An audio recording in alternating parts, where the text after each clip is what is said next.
আজ তোমাদের সাথে শেয়ার করছি স্বামী নারায়ণ মন্দির।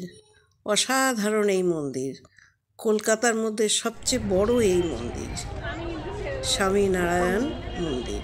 ডায়মন্ড হারবার রোডের উপরে এই মন্দির। দেখতে থাকো তোমরা, খুবই ভালো লাগবে। তবে মন্দিরের ভেতরের বিগ্রহের ছবি একদমই তোলা নিষেধ। আমি যতটুকু ছবি তুলেছি আমি এখান থেকে পারমিশন নিয়েই তুলেছি, এই মন্দিরের থেকেই পারমিশন নিয়ে তবে ছবি তুলেছি। ভেতরের ছবি কিন্তু একেবারেই নিষেধ তোলা, বাইরের থেকে ছবি তোলা যাবে সমস্ত কিছু। দেখতে থাকো, খুবই ভালো লাগবে। অসাধারণ এই মন্দিরের কারুকার্য। সৃষ্টিকারী প্রমুখ স্বামী মহারাজ। 2014 খ্রিস্টাব্দে সর্বসাধারণের জন্য উন্মুক্ত করা হয় এই মন্দির। প্রতিদিন 5 বার আরতি হয়। সকালে 2 বার আরতির মাঝে মহাপুজো হয়। রথযাত্রা, অন্নকূট মহা ধুমধাম করে এখানে হয়। গঙ্গাসাগর মেলার সময় প্রচুর জনসমাগম হয়। দেখো, খুবই ভালো লাগবে। অসাধারণ কাজ। সকাল 7:30 থেকে 11:30 পর্যন্ত সকালবেলায় মন্দির খোলা থাকে। আমরা সকালবেলাতেই এসেছিলাম। আবার এখানে প্রসাদের বন্দোবস্তও আছে। 50 টাকা খিচুড়ি পাওয়া যায়। টোকন আগে কেটে নিতে হয়। প্রসাদ এখানে আমরা গ্রহণ করেছি।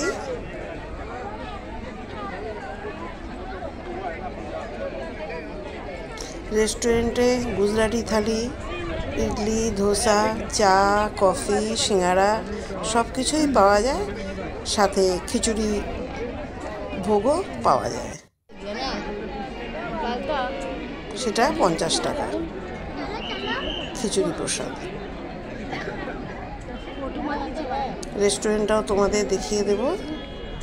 বারাসাত থেকে আমতলা আসার যে বাসগুলো হয়, ওই বাসে একদম রোডের ওপরে, ডায়মন্ড হারবার রোডের ওপরে যে কোনো বাসে করে আমতলার বাসে উঠলেই এখানে মন্দিরের সামনে স্বামী নারায়ণ মন্দির বললেই নামিয়ে দেবে।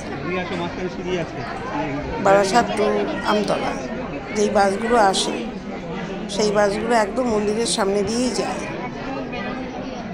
আমতলার বাসে আসলে এখানে একদম মন্দিরের গেটের সামনে রাস্তার উপরে নামা যাবে। প্রাইভেট গাড়ি নিয়ে তো আসা যাবেই।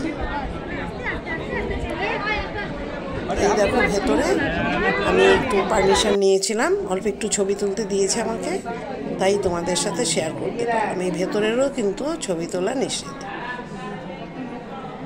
আমাকে মিনিট 2 বলেছিল তুলতে, আমি এইটুকুই তোমাদের সাথে শেয়ার করতে পারলাম, আর সম্পূর্ণ বাইরের থেকে।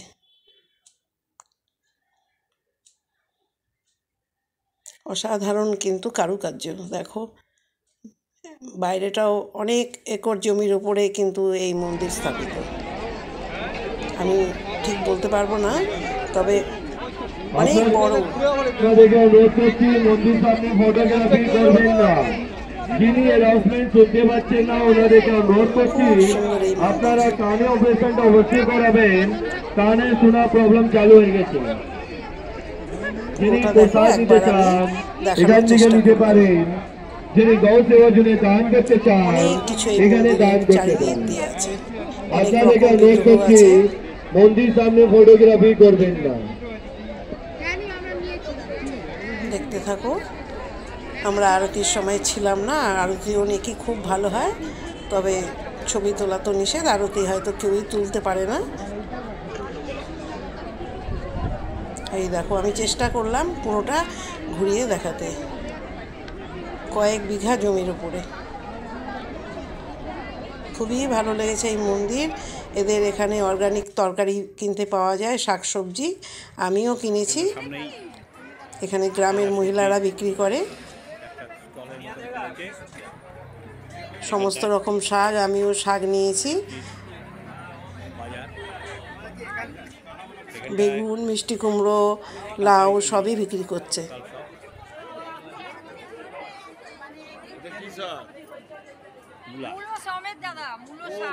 একটা দিন খুব ভালোভাবে সময় কাটানো যায় এখানে। ওষুধও আছে, আয়ুর্বেদিক ওষুধ সব। ঠাকুরের সমস্ত সামগ্রী পাওয়া যায়, ধূপকাঠি, ঠাকুরের ড্রেস, সমস্ত কিছু এখানটায় পাওয়া যায়। ঠাকুরের বই, ঠাকুরের সিংহাসন, দেখতে থাকো, ভালো লাগবে। অনেক রকম এসেন্স এখানে আছে।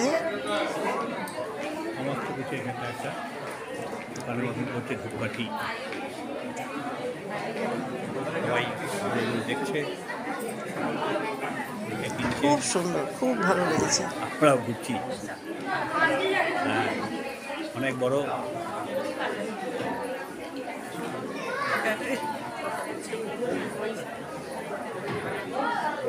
মাসিমা কিনছে,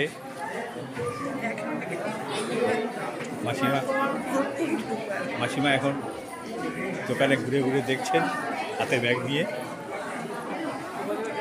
ঘুরিয়ে ঘুরিয়ে যতটা পারলাম আমি দেখানোর চেষ্টা করলাম। তোমাদের কেমন লাগলো কমেন্ট করে জানিও। তোমরা একবার এখানে যারা এসেছো তারা দেখে গেছো, দর্শন করে গেছো। যারা আসোনি তাদেরকে বলবো একবার এসে দর্শন করে যাও, ভালো লাগবে। এই দেখো রেস্টুরেন্ট,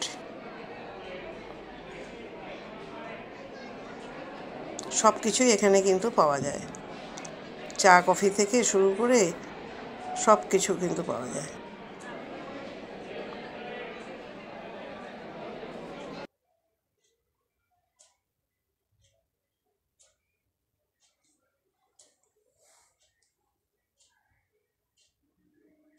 কেমন লাগলো কমেন্ট করে জানিও। সবাই ভালো থেকো, সুস্থ থাকো, দেখতে থাকো।